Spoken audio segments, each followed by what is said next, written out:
उत्तराखंड में राजनीतिक घमासान अपने पूरे जोरों पर है और ऐसे में भाजपा और कांग्रेस में जिस तरीके से आर पार की लड़ाई छिड़ी हुई है उसे देखकर लगता है कि 2022 के चुनाव बेहद रोमांचक होने वाले हैं। इसी कड़ी में सबसे पहले जीत हासिल की भाजपा ने जब कांग्रेस समर्थित 2 विधायकों को भाजपा ने अपने गुट में शामिल कर लिया और उनके हाथ में थमा दिया कमल। लेकिन वहीं दूसरी तरफ कांग्रेस ने इस पर पलटवार करते हुए, एक जवाबी हमला करते हुए एक कद्दावर नेता, दलित नेता और उत्तराखंड सरकार में कैबिनेट मंत्री यशपाल आर्या को शामिल करवा लिया कांग्रेस में, उनके विधायक बेटे संजीव आर्या के साथ में। जरा देखिए। तो आखिर हरीश रावत के उत्तराखंड की राजनीति में क्या मायने हैं, ये हम आपको बताते हैं। हरीश रावत के दिए बयान से साफ जाहिर होता है कि वह नहीं चाहते कि बागी विधायकों या मंत्रियों में से अब कोई और कांग्रेस में वापसी करे। उत्तराखंड के पूर्व मुख्यमंत्री हरीश रावत ने कहा है कि वह दल बदल के पक्ष में नहीं है। हरीश रावत ने बागियों की कांग्रेस में एंट्री को लेकर भी बड़ा बयान दिया है, जिन्होंने 2016 में कांग्रेस से बगावत कर भाजपा का दामन थामा था। कुछ लोगों ने, मैं जानता हूं बहुत सारे लोग आना चाहते हैं, सरकार को गिराया है सदन के पटल पर। उत्तराखंड के लिए एक कलंकपूर्ण घटना है वो। उत्तराखंड ने दंड दिया नहीं दिया, ये एक सेकेंडरी इशू है। मेरे लिए प्राइम इशू है कि ये संसद का, जिसको महापाप कहा था अटल बिहारी वाजपेयी ने, वो महापाप है।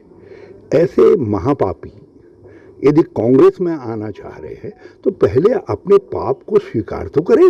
बहुत कठिन क्षण होते हैं। यशपाल आर्या जी का बहुत बहुत स्वागत था, लेकिन सबका तब तक नहीं जब तक वो सार्वजनिक रूप से ये नहीं कहते कि हमने ये गलती की है, भविष्य में हम जो है ऐसी गलती नहीं करेंगे और हम कांग्रेस में जाएंगे, कांग्रेस के साथ टिकट मिले न मिले निष्ठा के साथ खड़े। 2016 में कांग्रेस का दामन छोड़ यशपाल आर्या जब भाजपा में शामिल हुए तो उससे सीधा सीधा मुश्किल में पड़ गई थी हरीश रावत की सरकार।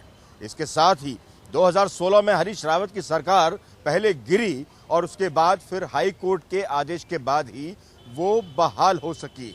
इसके बाद 2017 में कांग्रेस को बहुत बुरी हार का सामना करना पड़ा, जिससे तिलमिलाए हरीश रावत ने साफ तौर पर अपने बयान में ये कहा कि जितने भी गए थे 2016 में सरकार गिराकर, वो सभी महापापी हैं और ऐसे में जब तक वो खुलकर खुले मंच पर अपने महापाप की, अपने पाप की माफी नहीं मांग लेते, तब तक उन्हें ना तो शामिल किया जा सकता है और ना ही उन्हें माफ किया जा सकता है।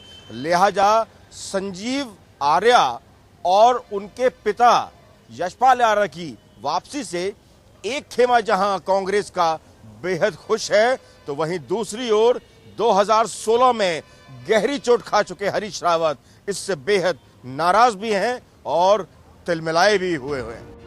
या तो हरीश रावत नहीं चाहते कि यशपाल आर्य को छोड़ कोई और बागी नेता कांग्रेस में वापसी करे। इस बयान से यह भी समझा जा सकता है कि हरीश रावत 2016 में अपनी सरकार गिरने की टीस से अभी तक उभरे नहीं है और जो लोग उनकी सरकार को गिराकर चले गए, अब वो उनकी कांग्रेस में वापसी के पक्ष में भी नजर नहीं आ रहे हैं। हालांकि इनमें से कई लोगों को वो स्वीकार करने को तैयार हैं और मानते हैं कि किसी के बहकावे में आकर उन्होंने ऐसा किया।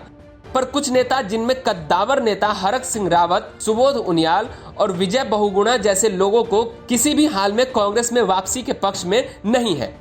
एक वजह यह भी मानी जा रही है कि जिस तरह से सभी कद्दावर नेताओं का एक साथ जाना हुआ, उससे भले ही कांग्रेस 2017 के चुनाव में अपनी सरकार न बना पाई हो, मगर हरीश रावत एकमात्र प्रदेश के ऐसे नेता रह गए जिनका कद सबसे बड़ा रह गया है। लेकिन यशपाल आर्य के आने से कहीं ना कहीं उनको अब चुनौती का सामना करना पड़ सकता है, क्योंकि खुद हरीश रावत अपने एक बयान में ये कह चुके हैं कि वो उत्तराखंड में भी पंजाब की तरह एक दलित मुख्यमंत्री देखना चाहते हैं। ऐसे में यशपाल आर्य, जो एक बड़ा दलित चेहरा माने जाते हैं, उनके कांग्रेस में वापसी करने से कहीं ना कहीं उनके कद पर संकट आना तय माना जा रहा है।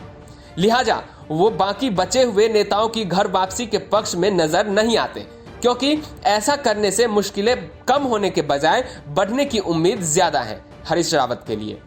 अब हरीश रावत के इस बयान का पलटवार करते हुए हरक सिंह रावत ने क्या कहा, आइए सुनते हैं। मुझे समझ में नहीं आया कि देखिए, उस समय जब चुनाव हो रहा था 2017 का, तो हरीश भाई ने कहा था कि भाई जनता इनको सबक सिखाएगी। तो असली देवता, असली धर्म या असली नैतिकता तो जनता तय करती है ना। लोकतंत्र में जनता जनार्दन है, लोकतंत्र में जनता जनार्दन है, माई बाप है। जनता ने किसको सबक सिखाया? तो अब पापी कौन है ये तय करना, ये हरीश भाई तय नहीं करेंगे पापी कौन, ये तो जनता तय करती है कौन पापी है। और एक मामले में जो सुप्रीम कोर्ट है, जनता, लोकतंत्र की सुप्रीम कोर्ट जो है जनता है, उसने एक मामले में तय कर दिया कि असली पापी कौन है, हरीश भाई है या हरक सिंह है या मेरे साथी है। अब तय करो कौन है असली पापी, किसने जनता ने किसको हराया, किसको जिताया। पूर्व मुख्यमंत्री हरीश रावत के द्वारा बागियों को महापापी कहे जाने पर कैबिनेट मंत्री हरक सिंह रावत ने जिस प्रकार से प्रतिक्रिया दी है, वो कहीं ना कहीं आग में घी डालने का काम कर रही है, क्योंकि हरीश रावत की सरकार गिराने की पटकथा लिखने का काम हरक सिंह रावत ने ही किया था। हरीश रावत के महापाप पर दिए बयान के काफी कयास लगाए जा रहे हैं, क्योंकि जिस तरीके से हरीश रावत ने अपने बयान में साफ तौर पर ये कह दिया कि आना अभी लोगों का मुश्किल है, ये वो सभी लोग हैं जो एक कतार में हैं और कांग्रेस में वापस आना चाहते हैं कमल का साथ छोड़कर, लेकिन उनके बीच में हरीश रावत खड़े हैं दीवार बनकर। लेकिन जहां एक तरफ हरीश रावत मुश्किल पैदा कर रहे हैं, तो वहीं दूसरी ओर नेता प्रतिपक्ष का साफ तौर पर कहना है कि राजनीति के दरवाजे न किसी के लिए बंद होते हैं और न किसी के लिए खुले रहते हैं। राजनीति में कोई भी व्यक्ति कभी भी किसी वक्त भी जा सकता है और इसी तरह से कोई भी व्यक्ति राजनीति के उसी द्वार से वापस अपने घर आ सकता है। ऐसे में भाजपा और कांग्रेस के बीच द्वंद्व न होकर कांग्रेस के बीच अब द्वंद्व रह गया है 2022 का खुद कांग्रेस से, जिससे निपटने के लिए कांग्रेस ने अगर कोई कदम नहीं उठाया तो भाजपा के लिए एक तरीके से मैदान पूरी तरह से खाली रह जाएगा और उनके सामने 2022 में कोई भी विपक्षी दल होगा नहीं, जिससे भाजपा के लिए 2022 का चुनाव बेहद आसान हो जाएगा और कांग्रेस लड़ने से पहले ही उस मैदान को छोड़ने पर मजबूर हो जाएगी। कैमरामैन प्रवेश राणा के साथ दिलीप सिंह राठौड़, देहरादून।